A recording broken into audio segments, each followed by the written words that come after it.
Olha, agora troquei-me toda. Isto é incoerente. Cheira a torradas e pipocas até. Eu começo as intros todas desta forma. Há duas coisas certas na vida. A Ivete Sangalo no Rock in Rio e um sistema que ainda não aprendeu. E para falar disto, eu trouxe uma convidada muito especial, que fala sempre sem tabus e com muito humor. Catarina Oliveira, também conhecida nas redes sociais como Espécie Rara sobre Rodas. Olá, Catarina. Olá, obrigada pelo convite, adorei e adoro o facto da Ivete Sangalo nos brindar sempre com a sua presença. Não gosto tanto da segunda parte, do sistema que não está preparado, mas cá estamos para o preparar, por isso obrigada pelo convite. Para quem não sabe, nós estamos a conversar à distância, porque tu és do Porto. Exatamente. E eu sou de Lisboa, mas não há impossíveis. Exatamente. Fala-me um bocadinho de ti, então, Catarina. Sim. Então, acho que as introduções são sempre diferentes, surgem-me sempre coisas diferentes, mas eu sou a Catarina, sou do Porto, como tu já disseste, por isso é que não estamos presencialmente juntas, quem sabe um dia. Tenho 37 anos, sou uma mulher com deficiência, não nasci com uma deficiência, adquiria há 10 anos, portanto tenho, esperemos que agora a maior parte da minha vida seja vivida enquanto pessoa com deficiência, quer dizer que vou viver muitos anos, mas a verdade é que até agora 27 anos da minha vida foram vividos enquanto pessoa sem deficiência, portanto ainda a maior parte da minha vida, mas há 10 anos tive uma inflamação na medula e hoje em dia desloco-me em cadeira de rodas e portanto sou uma pessoa com deficiência motora. Sempre fui e gosto muito do desporto, de viagens, de ver filmes, de ver séries, da minha família, dos meus amigos. Acho sempre que começamos por nos introduzir com o nosso trabalho, mas a verdade é que também tento ter uma vida para além do trabalho, embora às vezes seja um bocadinho difícil.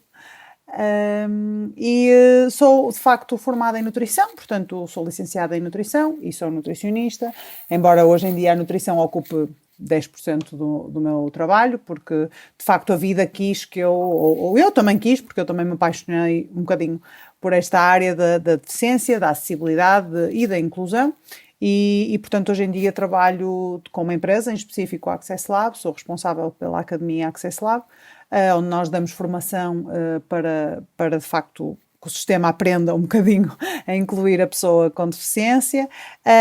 Tirei uma pós-graduação em Estudos da Deficiência e Direitos Humanos e agora estou mesmo agora a tirar uma pós-graduação em Diversidade, Equidade e Inclusão, aqui no Porto, precisamente porque a minha área não era esta, embora tenha a minha experiência de vida, senti que havia aqui a necessidade também de me formar. E, portanto, no dia-a-dia faço várias coisas, sou criadora de conteúdos no Instagram, trabalho com marcas, trabalho com algumas organizações e também dou formação e capacitação e sensibilização pela Access Lab e também a título individual para vários sítios, seja sítios mais corporativos, escolas, associações, etc., para tentar que o mundo e as pessoas entendam o que é deficiência, com responsabilidade, mas também com humor e perceber que é um tema de todos nós, embora não sejamos todos pessoas com deficiência, tentar fazer com que as pessoas percebam que de facto é um tema da sociedade. E é um bocadinho isso. Para além disso, sou mãe, tenho um bebê de 6 meses, aliás, amanhã faz 7 meses, e pronto, e também gosto muito deste meu novo papel, que ainda estou a aprender, mas sempre quis ser mãe, e agora sou, e tenho um bebê, o Kai, e pronto, e é isso. Uma coisa que eu acho incrível na forma como tu comunicas é que, para além de tu comunicares com humor, tu comunicas de uma forma tão fácil e acessível, ligas o descomplicómetro. Eu acho que muitas vezes as pessoas, não só, vamos ser honestas, por egoísmo, desinteressam-se porque é uma linguagem muito complexa ou pronto para aí viradas, claro. Só que o facto de tu simplificares e de tu muitas vezes dar exemplos concretos, que eu acho que às vezes até as pessoas têm medo de perguntar. Muitas vezes a falta de pergunta também não faz com que exista resposta. Estou a falar do ponto de vista de cidadã, pois o sistema é outra coisa. Sim, sim. Eu gostava de focar este episódio nesta questão das duas coisas certas da vida, não na Ivete Sangalo, mas do facto do sistema não aprender. Eu sei que obviamente que é uma coisa em evolução e que nós usamos muita expressão do há mínimos e temos que conseguir os mínimos, mas nós queremos os máximos. Olha, de facto, eu acho que isto é uma coisa muito complexa, a questão da pessoa com deficiência. Acho que temos que, para entendermos porque é que as coisas são como são, acho que temos que perceber que a pessoa com deficiência historicamente sempre esteve à margem da sociedade, não porque era menos capaz ou menos competente, mas porque a sociedade a colocou à margem, não é? por vários estereótipos que se criaram, por estigmas do que era ser uma pessoa com deficiência, pelo capacitismo, não é? Que é esta ideia de que a pessoa com deficiência é menos válida e menos capaz É uma ideia pré-concebida. Exatamente, do que a pessoa sem deficiência, e toda a nossa sociedade, e isto nós depois podemos aplicar a outros sistemas de opressão, como o racismo, o machismo, o sexismo, tudo isso é igual no sentido em que toda a sociedade foi construída com base num corpo sem deficiência, num corpo masculino, num corpo branco, num corpo heteronormativo e, portanto, tudo o que está fora desta norma acaba por ficar um bocado, felizmente cada vez menos, mas encostado às boxes, digamos assim. E as pessoas com deficiência foram assim, de uma forma ainda maior, porque existe esta questão da invalidez, não é? De achar que a pessoa com deficiência não é válida e mesmo na nomenclatura nós tínhamos isso, ainda temos em algumas placas, por exemplo, em Espanha, dos minusválidos, não é? Que são as pessoas com deficiência. Em Espanha eram chamados de minusválidos e, portanto, isto diz muito sobre a forma como... eu não sabia disso. Exatamente, sim, sim. E ainda há placas com essa palavra. É verdade. Estou chocada. E, portanto, se nós não vemos uma pessoa como válida, nem sequer pensamos nela nos ambientes de trabalho, nas ruas.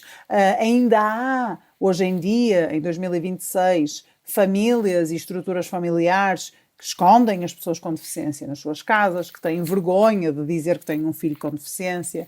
E, portanto, as pessoas com deficiência muitas vezes estavam em casa e ainda estão muitas vezes fechadas. E, portanto, o sistema é construído sem os nossos corpos, digamos assim, e, portanto, não é pensado para nós. E, portanto, nós só muito recentemente é que estamos a ter, efetivamente, os anos passam, mas é uma coisa relativamente recente, esta presença da pessoa com deficiência na sociedade de uma forma autónoma e com as suas próprias narrativas.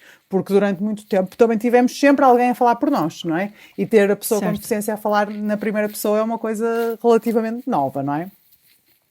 E, portanto, isto faz com que os ambientes não sejam acessíveis, não pensem em diferentes corpos, em diferentes formas de ouvir, de ver, de pensar, de compreender o mundo e, portanto, os nossos corpos não são bem-vindos em muitos sítios.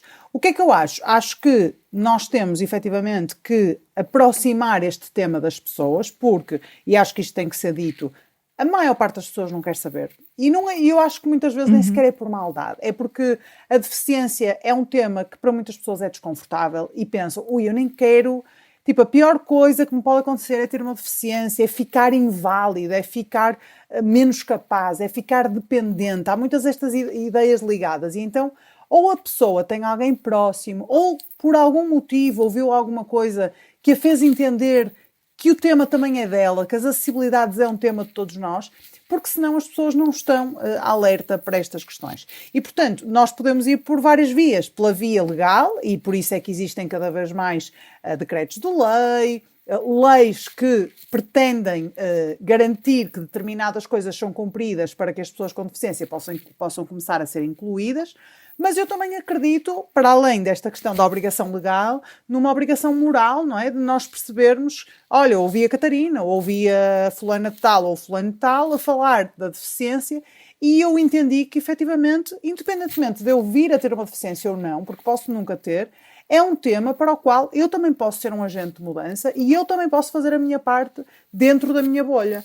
E por isso é que eu acredito também neste papel de também desconstruir este tema, falar dele com algum humor e aproximar as pessoas, porque acho que há aqui um desconforto, como tu disseste muito bem, um medo de perguntar, um medo, e as pessoas preferem afastar-se porque nós não gostamos de estar no desconforto. Aquela coisa do sai da tua zona de conforto, há pouquíssimas pessoas que querem sair da zona de conforto porque estamos confortáveis, eu também não quero sair do sofá. E que realmente o aplicam. Exatamente.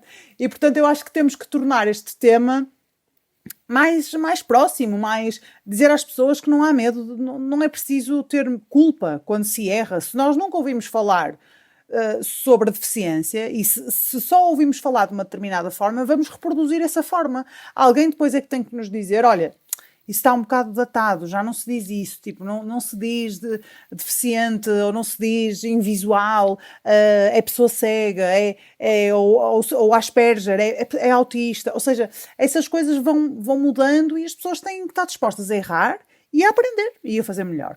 Eu acho que temos aqui dois polos muito importantes. Um é quando ouvimos alguém a dizer uma coisa errada e de certa forma instruímos ou corrigimos. Outra é as pessoas não perguntarem porque têm medo de ofender. Pois. E há bocado tu tiraste-me um medo que eu tinha, que era misturar temas. Falaste no racismo, transexuais, a xenofobia. Ou seja, tu puseste aqui de alguma forma, há um ponto em comum, que é o estigma, entre estes temas todos. Lembro-me de há uns anos atrás, em conversa com uma amiga minha, acompanhei a transição toda e tinha imensas questões, não de não entender o que ela sentia, mas de querer saber mais. Claro. Inclusive fui ler livros, comprei livros e dizia sempre, vou perguntar, não te ofendas, é porque eu não sei. E eu acho que assim é levarmos o mote do perguntar não ofende de uma forma correta, porque às vezes as pessoas aproveitam esse mote para realmente ofenderem ou não dizerem nada de jeito e este é o perguntar não ofende, devia ser isto. Sim, eu acho importante isso que estás a dizer e é super... Fizeste-me lembrar duas coisas. Em primeiro lugar, esta questão do perguntar não ofende, eu acho que temos sempre que pensar se a pergunta... Para que é que aquela pergunta importa? É para me satisfazer uma curiosidade capacitista ou uma curiosidade racista, por exemplo, de haver uma pessoa negra e nós queremos tocar no seu cabelo e dizer, ai, teu cabelo é tão exótico, quando é só um cabelo diferente que tu nunca viste e estás a dizer que aquele cabelo é exótico ou que queres invadir a privacidade da pessoa só porque queres tocar num cabelo que tu nunca viste. Isto é uma invasão e depois as pessoas têm muito aquela coisa de desculpa fazer isto, mas posso tocar no teu cabelo, por exemplo. Isto é uma coisa que muitas vezes as pessoas negras, as mulheres especificamente negras, dizem. E, por exemplo, uma pessoa que me encontra no elevador e que me pergunta o que é que me aconteceu. Quer dizer, isto é uma pergunta que não vem de lado nenhum, eu não conheço a pessoa de lado nenhum e nós não fazemos isso a mais ninguém. Outra coisa é eu estar num ambiente de alguma confiança e já te conheço ou seja, estamos aqui, por exemplo, primeiro num momento propício para perguntar, porque eu estou-me a dispor a isso, e depois quando nós estamos numa conversa onde já há alguma confiança e fazer uma pergunta estando preparado para do outro lado a pessoa dizer, olha, peço desculpa, mas não me sinto confortável de falar disso, ou peço desculpa, mas isso realmente acho que já é muito íntimo. Mas eu acho que só perguntando e só questionando dentro dos limites do respeito é que nós podemos de facto aprender. Portanto, eu concordo a 100% contigo. Eu acho é que muitas vezes as pessoas fazem perguntas para satisfazer uma curiosidade delas e que não importa realmente... É muito aquele início de frase de pá, isto é uma curiosidade que eu tenho há muito tempo aqui presa. Exatamente. E nunca vem nada de bom. Que até cabe, primeiro eu acho que somos todos diferentes, eu acho que cabe, e isso acontece-me imensas vezes, quando tu já tens alguma confiança com a pessoa. E mesmo, por exemplo, quando dou palestras, quando dou formações específicas sobre isto, eu deixo muito claro no início que é tipo, pessoal, este é o momento para vocês fazerem as perguntas todas que quiserem. Nós estamos aqui 2 horas e eu, Catarina, enquanto formadora e enquanto mulher com deficiência, disponho-me a isto aqui. Agora, não é num elevador, não é no meio da rua, não é no colega de trabalho que tu conheceste hoje e que está sentado na secretária contigo e tu de repente começas a perguntar-lhe porque é que ele não tem um braço ou se aquilo foi um acidente, se foi uma doença, sendo que se calhar a pessoa até te responde na boa, mas é preciso perceber onde é que nós estamos a fazer determinadas perguntas. E acho que outra coisa interessante que tu disseste, desculpa, essa questão da tua amiga e de teres ido ler e tudo mais, eu por acaso dei ontem uma aula na pós-graduação muito interessante, até passaram uma parte de um podcast do Flow, não sei se conheces, com uma mulher, Jamila Ribeiro, que ela fala do lugar de fala. E ela fala de uma forma muito... Porque hoje em dia ouvimos muito... lugar de fala. Parece que ninguém pode falar. Só uma mulher é que pode falar de mulheres. E ela fala do lugar de fala de uma forma muito interessante, que é... O lugar de fala é, de facto, um lugar social. Ou seja, eu tenho o meu lugar de fala enquanto pessoa com deficiência que tu não tens. Porque tu não és uma pessoa com deficiência, até quanto eu sei. Mas tu... podes falar sobre deficiência, mas do teu lugar, que é de pessoa sem deficiência. É como eu, Catarina, enquanto mulher branca, eu posso falar sobre uma pessoa negra, posso falar sobre racismo, mas eu não posso falar do lugar de fala de uma pessoa negra, porque o lugar de fala é um lugar social. E nós temos que reconhecer que esse lugar existe. Portanto, tu estás com a tua amiga e queres saber mais sobre uma coisa que ela tem lugar de fala, está tudo bem, porque vais ser um aliado para as nossas questões. O problema é que às vezes as pessoas gostam de falar como se elas próprias tivessem uma deficiência, ou se elas próprias fossem negras, ou se, por exemplo, o homem fosse uma mulher, ou se a mulher fosse um homem. E aí é que está o problema, não é? É essa percepção, ou essa não distinção Eu percebo, e por acaso noutro episódio eu falei sobre isto, em que eu basicamente eu era voluntária, ou melhor, vou voltar a ser, do Arraial Pride. E eu disse, eu sou aliada. E a minha mãe perguntou-me, não de uma forma, ou seja, eu tive que desconstruí-la nesta questão. Okay. Ela disse assim, mas tu não és lésbica, porquê é que vais apoiar? Faz. E a minha resposta foi muito simples. Eu disse, porque eu vivo numa comunidade e não vivo debaixo de uma pedra onde pago roaming sozinha. Sim. Portanto, os interesses, a luta e os direitos, por exemplo, de uma pessoa que é lésbica, também são os meus interesses, porque eu penso no sentido comunitário e coletivo. E coletivo, claro. Não de forma singular. Eu acho que isso é muita questão. E é por isso que eu não gosto da ideia, eu entendo, mas eu não gosto da ideia de, olha, tu tens que começar a pensar, tens que nos ajudar nesta luta da deficiência e da acessibilidade, porque um dia podes ser tu. Ou seja, é verdade, efetivamente, a comunidade de pessoas com deficiência é uma comunidade a que todos nós podemos pertencer a dada altura da nossa vida. Enquanto que eu não posso ser uma pessoa negra, agora de repente.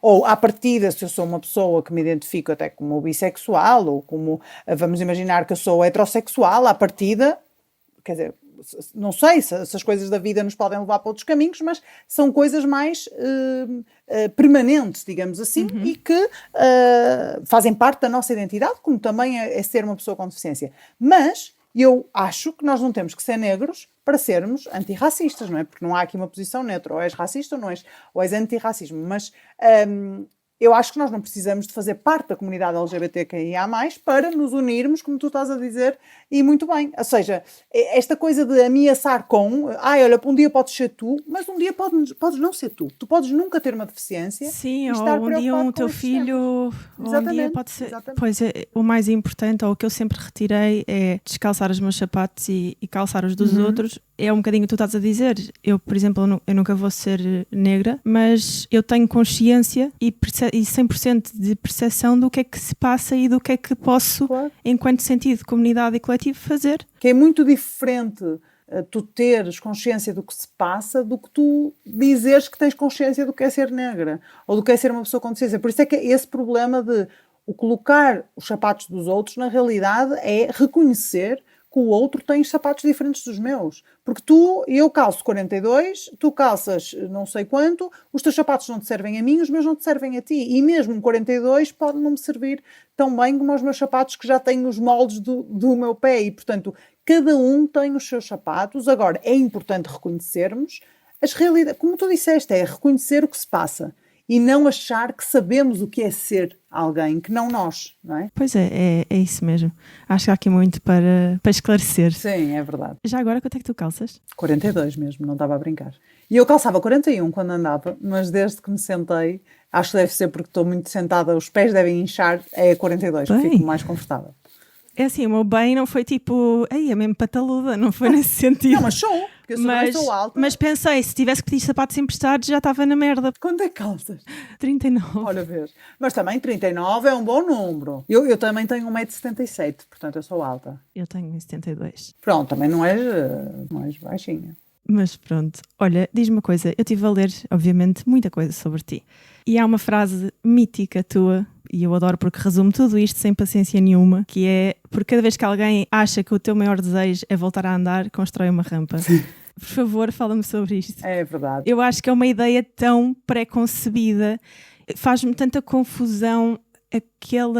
Sabes que pena é um sentimento que eu acho bastante mau. E esta coisa pronto, é que de certeza que o sonho dela era voltar a andar. Esta frase ressoa contigo a revirar os olhos, exato. Tipo, sim, malta. Opa, eu acho que as pessoas fazem caminhos óbvios, entre aspas, de cadeira de rodas não anda, não pode andar, não se pode levantar, por isso é que depois nós vemos pessoas que utilizam cadeira de rodas de forma transitória e de repente, esta está a fingir, ou esta não precisa assim tanto. Porque as pessoas não percebem que nem toda a gente utiliza a cadeira de rodas como eu, de forma permanente, embora não durma na minha cadeira de rodas. Portanto, eu durmo numa cama, não durmo aqui em cima. Eu não uso sempre, todos os dias, a cadeira de rodas. Mas para deslocar preciso de usar.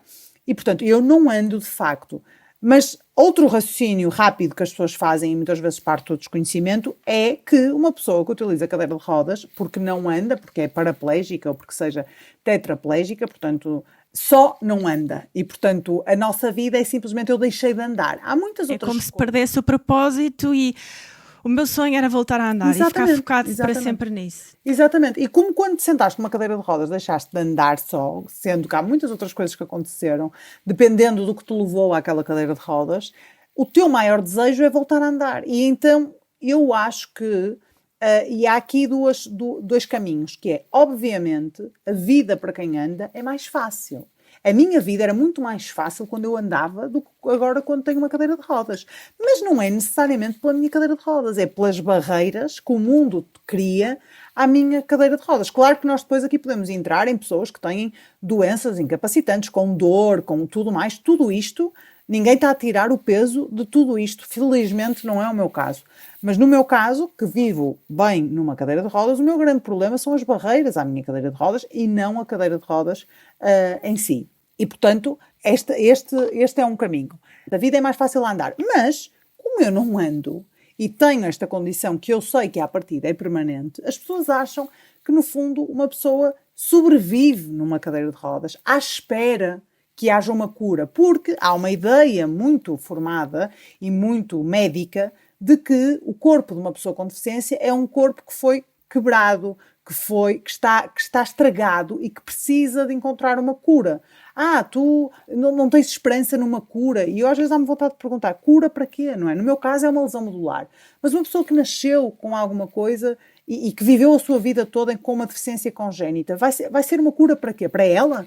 É uma cura para aquela pessoa? Aquela pessoa precisa de ser curada de quê? As pessoas têm muito esta ideia médica da cura da deficiência. É quase como incutissem em ti isso. Exatamente. Que tu tens que desejar isso. Sim, sim. E já agora, para a vizinha que te perguntou no elevador, o que é que ela perguntou? Por acaso não foi uma vizinha, foi num sítio onde eu trabalho, um senhor que eu não conheço lá nenhum. No elevador era um hospital privado onde eu trabalhava e um senhor que com certeza estava lá a ser atendido, perguntou-me o que é que me tinha acontecido. Olha, desculpe perguntar, mas o que é que lhe aconteceu?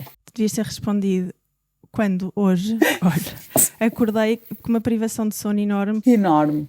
Depois tive que ir ao supermercado porque as fraldas... Não, e é que não foi o único.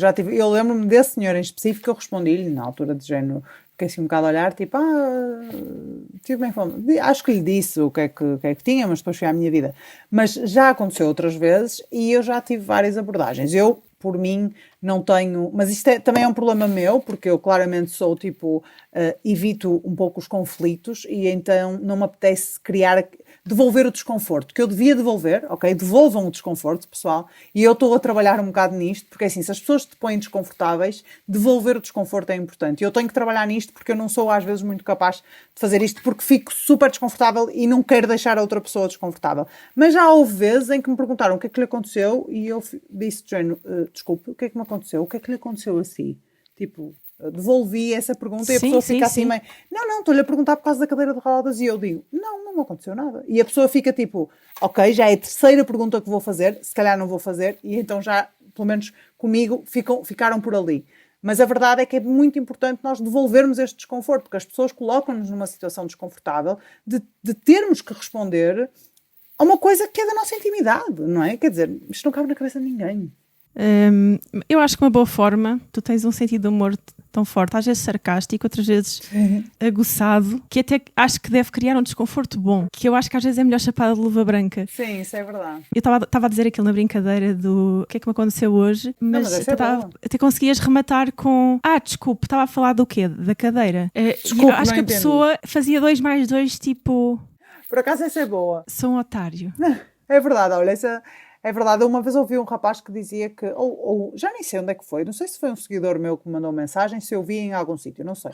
Mas era uma pessoa com deficiência que dizia que respondia sempre que tinha sido preso, que tinha, olha, mas inventava uma história gigante para dizer que estava na cadeira e dizia do género que era criminoso ainda, para as pessoas se assustarem, estás a ver? Para terem assim um choque. Eu adorei, exatamente, sim.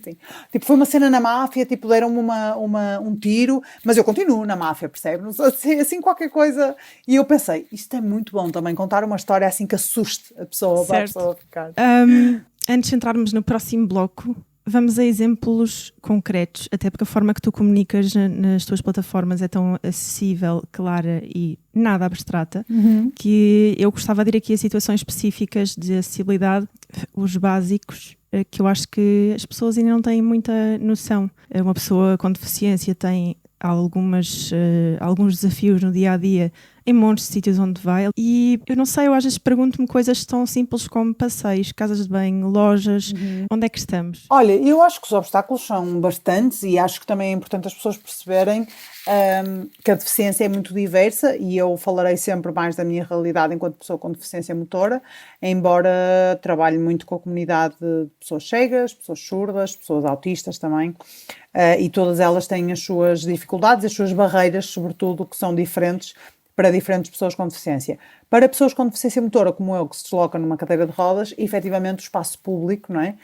Não é todo preparado para quem se desloca, não seja com os seus próprios pés, não é? E mesmo aí, se te deslocares com os seus próprios pés e tiveres algum tipo de mobilidade condicionada, o espaço também não é muito preparado. Muitas pessoas até começam a reparar nisso quando têm filhos e têm que andar na rua com os carrinhos de bebê, começam a perceber as dificuldades, os postos no meio do passeio, os passeios super estreitos. É verdade, porque é que não fazem os níveis do passeio, porque é que não... Claro, não haver o rebaixamento do passeio ou, tipo, subir a estrada, digamos assim, uma lomba até para os carros abrandarem nas passadeiras. Há sempre, muitas vezes, ou não há rampa, ou há rampas com inclinações muito íngremes que não servem de nada, eu não consigo subi-las sozinha. Portanto, a melhor forma é mesmo rebaixar o passeio ou subir a estrada para que seja tudo à cota zero. E depois os passeios com os pisos irregulares, muito estreitos, carros estacionados em cima do passeio, ou seja, a rua, o espaço público não é convidativo aqui em Portugal para se deslocarem pessoas não só com deficiência, mas pessoas mais velhas, pessoas que vão passear com carrinhos de bebê, com andarilhos, com carrinhos de compras, ou seja, não é convidativo à mobilidade dos diferentes corpos. E isso é uma coisa que me entristece. O meu namorado é espanhol, vou muitas vezes à Espanha e, embora adore Portugal, não há nada como sair, passar a fronteira e ver com os nossos próprios olhos, ou alguém que nos descreva, a diferença dos espaços públicos. Porque vês de tudo, vês muito mais pessoas com deficiência na rua, e não é porque existam mais obrigatoriamente naquela cidade, é porque os espaços estão mais preparados para que as pessoas usufruam da cidade. E aqui não existe. Eu, quando andava, adorava ir à Baixa do Porto fazer compras, já disse isto 20 vezes, e não vou hoje em dia. Não vou porque há ruas onde eu até consigo circular na minha cadeira de rodas, e eu tenho um dispositivo que eu consigo pôr na minha cadeira de rodas, e que é tipo uma motinha, que eu consigo ser mais independente na rua, mas eu depois não consigo entrar em lado nenhum. As lojas não têm rampas à entrada, não são rebaixadas, não são acessíveis. E depois não há casas de banho adaptadas também na rua, portanto também é outro grande obstáculo. Os transportes públicos, portanto esses obstáculos do usufruto do espaço público são muito grandes, não é? Agora falaste na questão das lojas. Há lojas que efetivamente têm acessibilidade, Sim, mas não constante. Isso é uma questão muito boa que e acho super importante desmistificar isso, porque depois as pessoas, quando não estás dentro destes assuntos, essas coisas eu percebo perfeitamente que te fiquem na cabeça, Jane. Como é que é possível? Quer dizer, estão aqui a pôr uma rampa e a tirar. Há vários problemas à volta da acessibilidade que tornam tudo isto um bocado difícil, que é... primeiro, as burocracias. Muitas vezes a maior parte das obras para se criar as rampas, hoje em dia devem ser feitas para dentro das lojas. E isso depois acaba por ser uma responsabilidade do próprio lojista, não é? De fazer a rampa para dentro da porta. Porquê? Porque rampas para fora muitas vezes configuram obstáculos para pessoas cegas, por exemplo, que vão no passeio e têm ali uma rampa e aquilo é um obstáculo e as pessoas podem cair. Obviamente têm os seus métodos de guia, mas o ideal, e em Espanha vê-se imenso isso, as rampas são feitas para dentro do estabelecimento, porque assim não incomodam absolutamente ninguém e até às vezes conseguimos fazer rampas com mais inclinação. Às vezes, para remediar, existem estas rampas temporárias, que são rampas às vezes amovíveis porque não podem estar sempre no meio da rua e no meio do passeio, mas o que eu também convido essas pessoas a fazerem é, embora não seja o ideal, deixarem um aviso na entrada da loja, como dispomos de rampa, porque muitas vezes eu não entro na loja e não sei que a pessoa tem rampa, depois até me dizem, ai Catarina, mas podias ter dito que eu tinha rampa cá. Não sei, não adivinho até hoje, e portanto dispomos de rampa e haver alguma forma de contactar, pode ter lá um número ou qualquer coisa, para eu também não ter que estar aos berros a chamar alguém dentro de uma loja para me vir pôr uma rampa, porque eu posso estar sozinha, que também é outra coisa que as pessoas não pensam muito. Não pensam. Portanto, de facto, isso é uma coisa que a própria burocracia e a própria legislação têm que ajudar um bocadinho a que as coisas também sejam implementadas e devidamente implementadas, não é? Porque eu também percebo um pequeno lojista que tem compras para pagar e que não tem, eu nem sei quanto é que é uma obra dessas, mas 6.000, 7.000 euros para mandar uma coisa abaixo para pôr uma rampa lá. Eu percebo isso, eu percebo. Mas, por exemplo, lojas que pertencem a cadeias, Claro. vá lá. Claro. Não precisamos de nomear por amor da É verdade, é verdade. E, portanto, esses obstáculos físicos são muito grandes e, claro, poderia enumerar muitos outros, mas depois há também os obstáculos atitudinais, ou seja, isto que nós estivemos aqui a falar de as pessoas perguntarem sem sequer te conhecer de lado nenhum, portanto, uma invasão da tua privacidade, que acontece em muitos casos. A infantilização, acho que é um dos grandes obstáculos, as pessoas falarem com as pessoas com deficiência como se fossem crianças ou como se fossem coitadinhos. Portanto, esta questão da pena que tu falaste, isso é muito comum. E é o que eu costumo dizer, há pessoas com deficiência que têm vidas horríveis, como há pessoas sem deficiência que têm vidas horríveis. Mas nós não podemos assumir que uma pessoa é coitadinha porque é cega, ou porque não anda, ou porque não... Pode ser uma pessoa que tem uma vida muito melhor que a tua, só que não vê. E nós não sabemos. Há pessoas, quer dizer, e esta ilação de, opá, coitada, é cego, não só coloca a pessoa num lugar inferior, que não é fixe, como também cria um estereótipo que tu nem sequer sabes se é real, não é? Mas também mexe com outra coisa, que é, a pessoa não quer que sinta pena, mas o facto de levar com isto constantemente também mexe com a saúde mental da pessoa. Claro. Porque no final do dia, a única coisa que a pessoa valida é, será que as pessoas falam comigo e por pena ou por... Sim, sim. No fundo, a malta não quer caridade. É verdade. Não é caridade. Eu já assisti a isso várias vezes, a questão da infantilização, que é uma coisa que me faz muita confusão. Não só em pessoas com deficiência, como também com pessoas com patologias do foro psiquiátrico. Ou seja, uma pessoa que, por exemplo, é bipolar. Eu vejo muito essa infantilização. Sim. Eu estou a dizer isto porque tenho um tio meu com bipolaridade, é das pessoas mais inteligentes que eu conheço, e eu vejo muitas vezes esta quase obrigação de discurso de... então, como é que tu tens andado? É muito focado sempre nesta forma penosa, e eu adoro a relação que tenho com ele porque eu trato como um adulto. Claro. E como um ser humano que obviamente que tem desafios diferentes dos meus e que convive com esta doença, mas a primeira coisa que eu lhe pergunto ao telefone não é, então, como é que tens andado? Mais alto, mais baixo, mais eufórico? Como é que está a medicação? Eu sei que são coisas que não se comparam a nível do que é uma questão de foro psiquiátrico mas eu entendo perfeitamente. E isso também acontece, e eu acho que isso acontece imenso com pessoas que têm alguma condição de saúde mental, e também com pessoas mais velhas. Eu ainda no outro dia ouvi alguém a dizer, eu já não sei onde é que foi, mas era alguém que dizia que a mãe dela, que tinha tipo 80 ou 90 anos, era assim uma senhora mais, que ficava super incomodada porque ela gostava imenso de se arranjar. E maquilhava-se e punha-se toda gira e não sei o quê. E que imensas vezes lhe diziam de género, ai, a menina está tão bonitinha com esses lábios vermelhinhos. E ela ficava tipo, eu passei a ser uma criança, já não sou a mulher bonita que está aqui. Exato. E há uma infantilização, e às vezes nós obviamente que temos, por exemplo, pessoas mais velhas em processos de demência, de outras coisas, mas uma linguagem para ser simples não tem que ser infantil. Eu posso ter que falar com uma pessoa de uma forma mais simples e mais direta e mais descomplicada, e não preciso de falar com ela como se ela fosse uma criança, se ela é um adulto. E acho que há uma despersonalização também das pessoas. No caso do teu tio, só olham para a bipolaridade. No meu caso, só olham para a cadeira de rodas. E no caso de uma pessoa mais velha, só olham para a cena de ser uma pessoa velhota. Um velhinho. É o velhinho, certo. Não é? E sabes qual é o problema também? Não querendo desviar o assunto, mas acho que é só importante deixar isto aqui claro também. É que depois isto leva-se para outras áreas da vida. Que acontece com as pessoas com deficiência, mas também acontece com os idosos. Por exemplo, a sexualidade. Uma pessoa mais velha já não tem sexualidade. Já está encostadíssima às boxes. E uma pessoa com deficiência também não tem. Percebes? Ou seja, porquê? Porque vem desta infantilização. Tu não vais falar com uma criança de 3 anos à partida da sua vida sexual. Então também não falas com uma pessoa com deficiência, então também não falas com o teu avô. Não estou a dizer que tens de falar tu com o teu avô sobre a vida sexual dele, mas que ele, como homem, possa falar com um profissional de saúde ou com quem quiser sobre a sua vida sexual. E isto perde-se. Porquê? Porque se infantiliza. E isto é muito penoso, porque depois isto dá lugar a coisas mais complexas e violentas e abusos pela falta de falar destas coisas, principalmente com pessoas com deficiência. É verdade, lá está, é uma ideia pré-concebida. É. Mas olha, em relação ao meu avô, eu acho que ele não tem mesmo vida sexual, porque ele está debaixo da terra.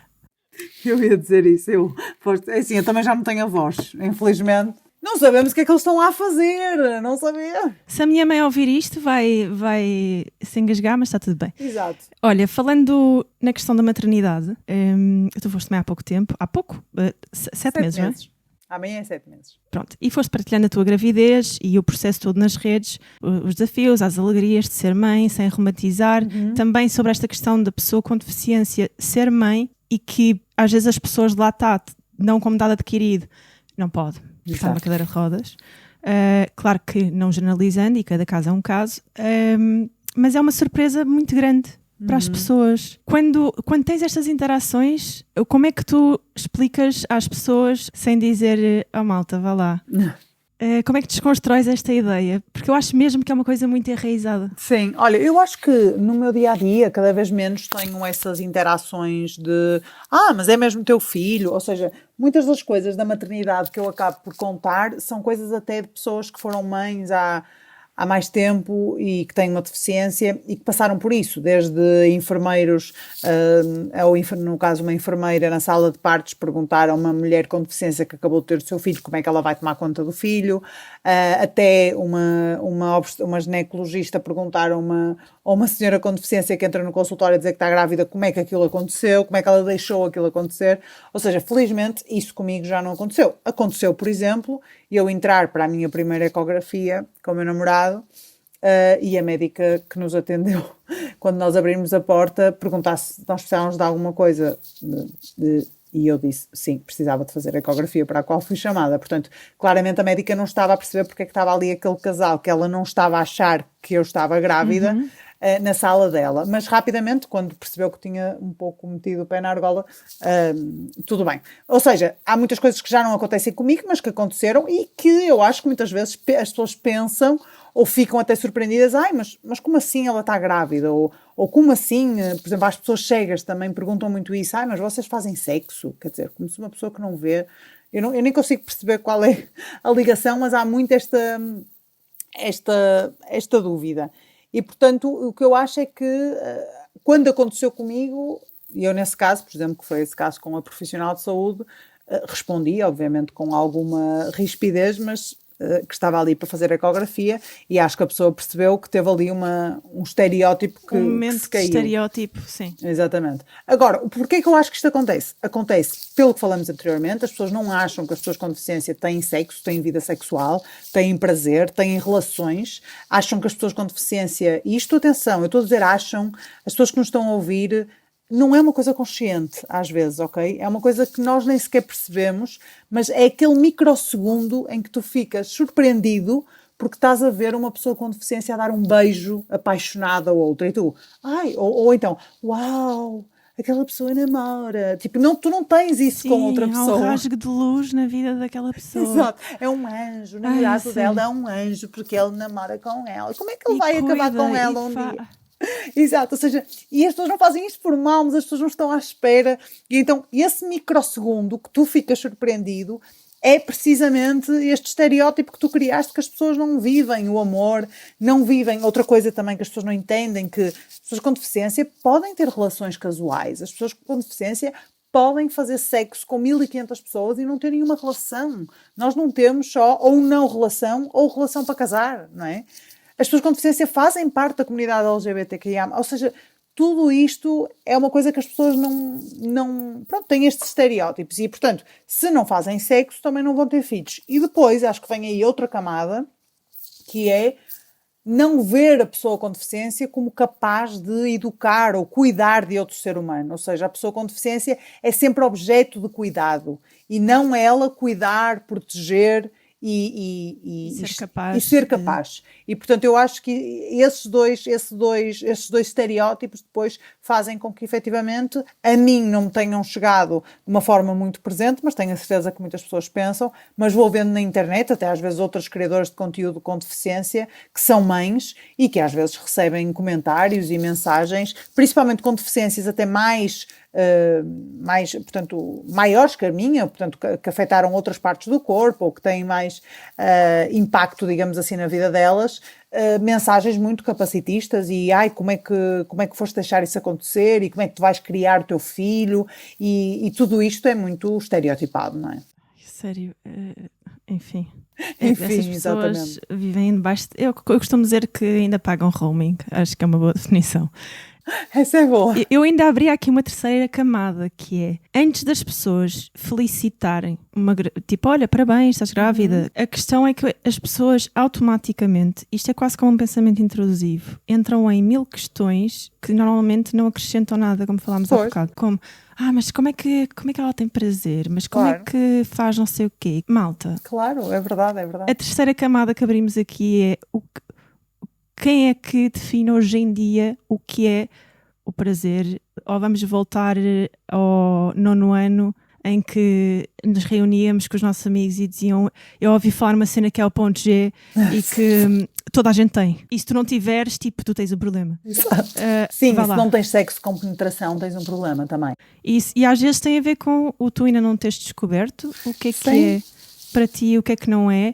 E no caso de uma pessoa com deficiência, não quero estar a dizer aqui uma estupidez, eu acho que com deficiência e sem, tipo, there's a way. Claro que sim, e as deficiências são todas tão diferentes. Tipo, uma coisa é uma pessoa que, como eu, teve a sua sensibilidade e o seu movimento afetado. Outra coisa é uma pessoa que tem uma doença que sente o corpo todo e não tem nenhuma questão com isso, ou uma pessoa cega que só não vê, que tem todo o corpo funcional e, portanto, acho que há tantas características e tantas especificidades e eu acho mesmo, e aqui digo genuinamente, eu acho natural uma pessoa até ter curiosidade, dizendo, olha, caramba, estás a dizer que não tens sensibilidade abaixo do teu nível de lesão.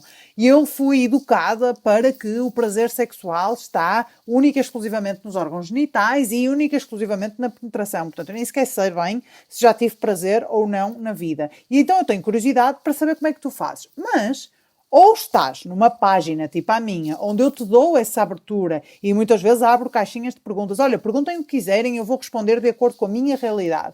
Ou estás aí, ou vai pesquisar, vai ler. Não é tipo a tua amiga, ou, pronto, amiga não, já terás confiança, mas alguém no trabalho te diz, olha, engravidei, e é uma pessoa com deficiência, e tu, como é que isso vai acontecer? Quer dizer, não vamos fazer isso, não é? Ou não vamos fazer essas perguntas a pessoas com quem não temos confiança. É quase um espanto disfarçado. Tipo,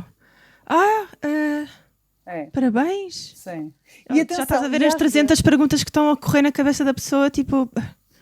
E às vezes é uma coisa, agora fizeste-me lembrar, e acho que é importante dizermos isto, às vezes é uma coisa que não é tão explícita. É tipo, imagina, virarem-se, não falando especificamente da maternidade, mas falando de relações, tipo, virarem-se para o namorado de alguém com deficiência, por exemplo, para o meu namorado, e dizerem... Olha, fico mesmo feliz, eu se fosse a ti eu não conseguia. Ou seja, isto está péssimo, pessoal, ok? O que vocês estão a dizer, dizem isto às vezes a pessoas que namoram com pessoas. Tipo, é um mártir. Sim, exatamente. Ou tipo, olha, se fosse a ti não conseguia, porque depois é assim, se tu quiseres acabar com a relação, como é que vais fazer? Tipo, porque vem a pena aqui, percebes? Deve ter pena de acabar com ela. Exatamente. E deve ter, Ou então, olha, mas e quê? Vais deixar de fazer imensa... Isso é uma coisa que o meu namorado dizia muito, tipo, que lhe disseram, acho eu, tipo, que ele... Mas vais deixar de fazer imensa coisa, porque ela está numa cadeira de rodas. E ele dizia, mas tipo o quê? Escalar ou Everest? É que tipo, isso eu ou vou sozinho, ou também nunca quis... fazer, porque eu faço mais coisas hoje em dia com a Catarina, que tem uma vida muito mais ativa que a minha, do que fazia quando não namorava. E podia fazer menos, se ela tivesse uma vida menos ativa. Mas as pessoas automaticamente pensam que a vida da pessoa vai ficar altamente condicionada por causa de namorar com uma pessoa com deficiência. Pode ser verdade, pode não ser verdade. E isto, lá está, mais uma vez, estereótipos que são criados Exato. sobre a pessoa, não é? Mas olha, Catarina, falando sobre o Everest, porque eu abro muitas abas na minha cabeça. Sim, sim. Se quiseres escalar o Everest com o teu namorado, ficas a saber que no episódio que tive com o Hugo van der Ding, não sei se o conheces, Claro. nós tivemos, o episódio foi à volta de um desafio dos eventos mais bizarros do mundo. Ele tinha que escolher um deles, e nós, a partir de um certo momento, trabalhávamos no evento e haviam vários desafios. Ai, que giro! E um dos eventos que existe no mundo é um festival em que esposos carregam esposas às costas. E quem chega primeiro à meta ganha o peso da esposa em cerveja. Uau, eu vou pesquisar isso, vou fazer um vídeo sobre isso no meu Instagram, isso é fantástico. Pegas no teu namorado, vais para a Dinamarca, vão participar todos os anos na porcaria do evento e depois vão para o Everest. Não é impossíveis. Mas eu vou anotar isso, porque eu vou fazer um vídeo sobre isso. Eu vou-te mandar. Ou manda-me, por favor, isso é genial. Eu vou-te mandar. Portanto, quando as pessoas dizem é impossível, eu arranjo sempre aqui, abro sempre uma tab no meu Google Chrome da cabeça para... Não, isto não é impossível. Ela pode escalar o Everest, é uma questão de treino. É tipo, ao nível das informações totalmente irrelevantes, mas que são super relevantes. Não, isto é fantástico, eu não sabia disto. Eu vou já ouvir o episódio. Também há um evento em Múrcia, em que as pessoas saltam por cima de bebés para para limpar os pecados. De bebés? Bebés. Tipo, saltam assim de um lado para o outro. Sim, tipo, alinham os bebés todos numa coisinha e saltam. Mas esses bebés são os filhos das pessoas? É que eu não punha aí o meu bebê. São. E foi o evento que o Hugo escolheu. Até arranjámos um jingle que era a música da Ágata, do Continua Chamando-me Assim, Bebé. Mas acrescentávamos por cima do bebé. Foi ótimo, pronto. Adoro. Vamos começar a entrar aqui num bloco speedado, vamos dizer assim.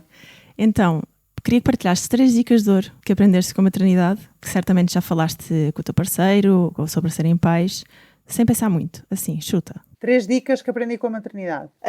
Aprendi a gerir melhor o meu tempo, sendo que não giro, continuo sempre a gerir muito bem, mas o tempo fica completamente diferente. Aprendi que um filho não vai salvar relação nenhuma. Tens que estar muito bem numa relação para teres um filho. Pessoal, não se metam a ter filhos se não estão boas na relação. E aprendi que a maternidade vem testar aqui limites pessoais e de relação que tu de outra forma não testas, e que é muito importante haver um bom diálogo e uma boa parceria. Tem que ser uma equipa mesmo, para que as coisas não descambem para nenhum lado, nem para o bebê. Portanto, acho que a maternidade veio-me ensinar ou reforçar a importância disso. E a maternidade testa-te. A maternidade e, aliás, a parentalidade testa-te a limites. Não dormes o mesmo, não descansas o mesmo. Tens um ser humano a teu cargo. É uma responsabilidade grande. Não sabes o que estás a fazer. Muitas vezes não sabes. E és tu e o teu companheiro ou a tua companheira que têm que resolver naquele momento. Portanto, acho que te testa. É maravilhoso, e eu tenho a sorte de estar numa relação muito saudável, onde sempre houve muito diálogo, mas nós falamos muito disso, que é tipo, meu Deus, como é que alguém acha que isto vem salvar uma coisa que já está estragada, não é? Não vem. Não. Mas acho que é importante fazer aqui uma anotação. Nós falámos da questão de romantizar a maternidade, às vezes as pessoas darem muitos conselhos generalizados e como se tudo fosse igual, mas eu acho que a mensagem importante a tirar é que para ti, por exemplo, pode ser um desafio enquanto mãe dormir menos horas e é ok, como para outra pessoa pode ser uma coisa peanuts, e o desafio da outra pessoa ser não conseguir conciliar o trabalho com... Sem dúvida. Portanto, é um bocado aquela história do toda a gente tem problemas e desafios diferentes e não há maiores e menores. Não há. E ainda, no outro dia na terapia falei disso, tipo, cada pessoa tem a sua medida de dor e de sofrimento. Não vale a pena, é ridículo. Por isso é que eu não gosto daquela coisa de quem sou eu para estar aqui a sofrer, quando dizem, cada pessoa sabe a dimensão da sua dor, e não dá para tirar legitimidade a isso. Portanto, o que para mim é insignificante, para outra pessoa é gigante. E a sua realidade. Exatamente. E às vezes essa coisa quase tóxica, não é? Que eu também faço isso às vezes, tento fazer cada vez menos, mas da questão de dizer, tem calma, uma pessoa que está a ter um ataque de ansiedade, tem calma, respira. Sim. Olha, mas estás ansioso? É verdade, desculpa, não tinha pensado sobre isso. Faltava-me ter calma, já passou. É um bocado mesmo com o estás triste, não estejas, Claro, estás estejas. ansioso, Sim. tenta-te acalmar. Exato, sim. Ai, olha, não tinha pensado nisso por acaso, que cena. É isso. Opa, realmente, olha, faltava-me essa. Acalmar-me era o que faltava. Exatamente. Olha, vamos para o último bloco, porque senão vamos ficar aqui horas à conversa e isso é bom porque é sinal que existe ligação. Vamos ter aqui um momento de literacia com Catarina Oliveira. Possivelmente até vou pôr assim um jingle, Ok. tipo literacia sobre rodas, por Boa. Catarina Oliveira. O objetivo seria tu começares as frases com, em vez de dizeres isto, diz antes. E depois eu vou-te dizer, em vez de fazeres isto, faz antes. Ok. É dizer, fazer e ler. Ok. Então, quando quiseres. Em vez de dizeres deficiente, diz pessoa com deficiência. Em vez de fazeres... Em vez de fazeres perguntas invasivas, faz perguntas não capacitistas e interessantes. Em vez de leres... Esta é mais complexa. Em vez de ler só livros de alguém a falar sobre a deficiência, lê livros escritos por pessoas com deficiência. E se não conheceres, eu depois posso dar algumas sugestões. Eu, em vez de ler, escolhia... Não leias publicações do Gustavo Santos. Ai, sim, por amor de... Olha, eu sei. Vamos ser canceladas, Catarina. Opa, cancelem-me. Se for por isto, cancelem. Olha, ia-te propor aqui uma coisa final. Eu normalmente no final do episódio faço sempre um desafio. Ok. Só que eu não digo o que é o desafio. Então eu tenho que dizer que aceito antes de saber o que é. É uma coisa justa, não é? Eu acho que sim, super justo, eu aceito. Então, tens que ligar a alguém da tua confiança e dizer que te foste contactada por uma entidade ou pelo presidente ou alguém muito importante, com muito impacto no nosso país, para ter aqui algumas ideias de iniciativas para 2026 focadas na maternidade e que tu tiveste uma reunião, uma espécie de pitch, em que apresentaste uma ideia brilhante e que estás radiante porque aceitaram. A ideia é o mês nacional sem filhos. O mês nacional sem filhos? Sim, ou seja, um mês por ano os pais deixam os filhos a cargo do Estado numa espécie de colónias supervisionadas com atividades pedagógicas, não há traumas, nada. E os pais recebem um voucher viagem para descansar e dormir. Mas tens que dizer isto de uma forma muito credível. Eu sei que tu és uma pessoa com muito sentido de humor, portanto deves ter bons skills para fazer uma boa prank. Estou a pensar quem é que vou ligar que vai atender. Se a pessoa achar um bocado mau e te julgar, tu podes dizer, mas isto não é abandono, isto é autocuidado. Eu posso ir dando dicas. Só estou a imaginar uma pessoa para isto.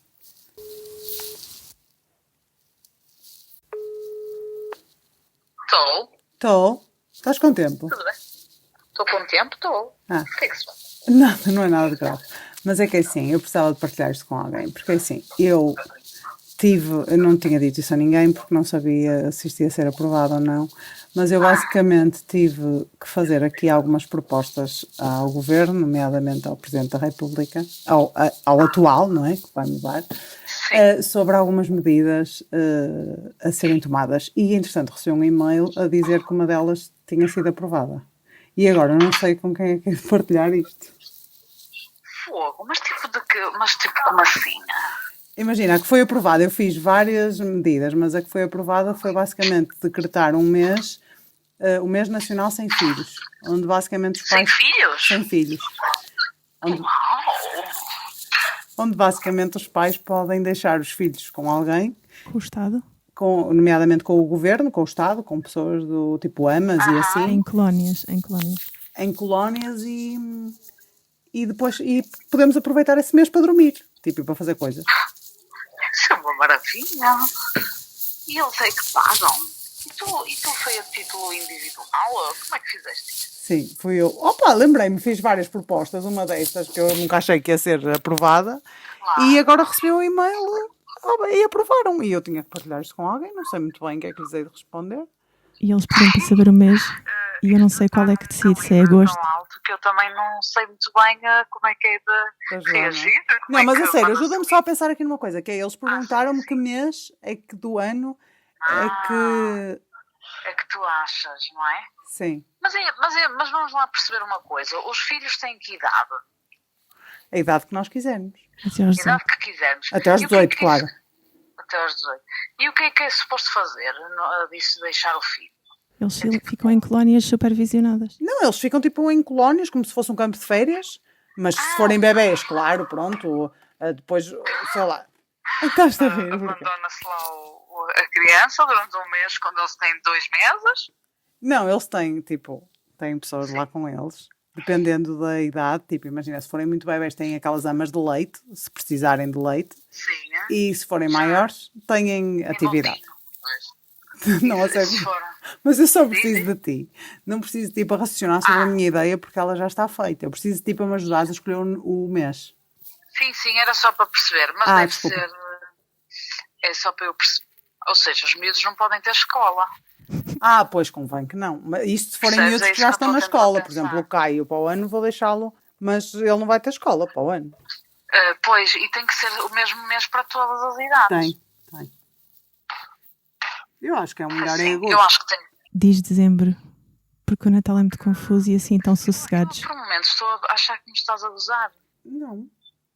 Não, está bem. Isso... Não, porque estavas assim com uma voz de gozo. Ai, não estava. Não, é que eu estou a olhar para aqui para o e-mail, estou a pensar como é que vou responder a isto. Mas e, por exemplo, se fosse dezembro, que assim ao menos não tínhamos de estar com os miúdos no Natal? Olha, estás-me a gozar, não estás? Podes dizer. Estás a gozar-me? Estou a gravar um podcast e tinha um desafio final que era ligar.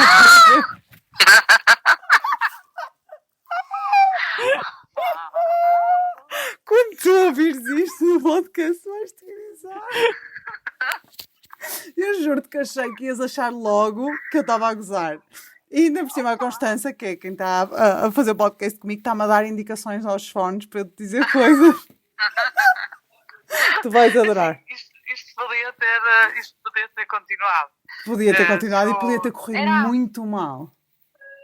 Podia ter corrido mal? Podia também. Podias ter dito uma grande baboseira. Acho que estiveste muito contida. Muito obrigada. Não há. Sabes porquê? Porque estou no trabalho. Olha, mas agora tens que desligar, não é? Tenho, convém. Não pois, está bem. Um beijinho. Está bem, até já. Até já. Ai, que maravilha. Olha, foi muito bom. Nunca pensei que corresse tão bem. Achei que ela me ia desmascarar. Foste mesmo boa atriz. Esquece. Olha, mas ela alinhou. Não estava à espera. É que eu estava a achar uma ideia tão descabida quando eu disse. Pois, deixa ver, eles não podem ter escola. Quando ela disse isso, eu pensei, olha, ela está mesmo a pensar na minha. Ai, eu adorei, a sério. Sabes que tem corrido muito bem a nível de desafios no podcast, porque as pessoas normalmente ligam a alguém de muita confiança. Que não questiona. Tu ligas um bocado à tua ride or die. Tipo, se tiveres que esconder um corpo na marquise, é aquela pessoa. É verdade, totalmente. Nunca vai questionar muito a tua loucura. Totalmente, assim. totalmente. E pronto, era isto. Olha, Catarina, não me vou alongar muito mais, até porque tu tens vida e eu também. Por acaso já estou a ouvir o Kai a protestar ali ao fundo. Então pronto, não te vou ocupar mais tempo, mas adorei falar contigo. Eu também, adorei. E gostei muito de conhecer. Já sabia que ia existir aqui uma energia, uma ligação possivelmente forte, porque eu pensei, se ela for aquilo que ela é nas redes, a sensação foi muito boa. Portanto, obrigada por... Obrigada eu. Por teres vindo e dado o teu tempo. Obrigada. Também. E obrigada pelo teu trabalho também, que é super importante. E vou ouvir o podcast com aqueles concursos. Vai. Isto é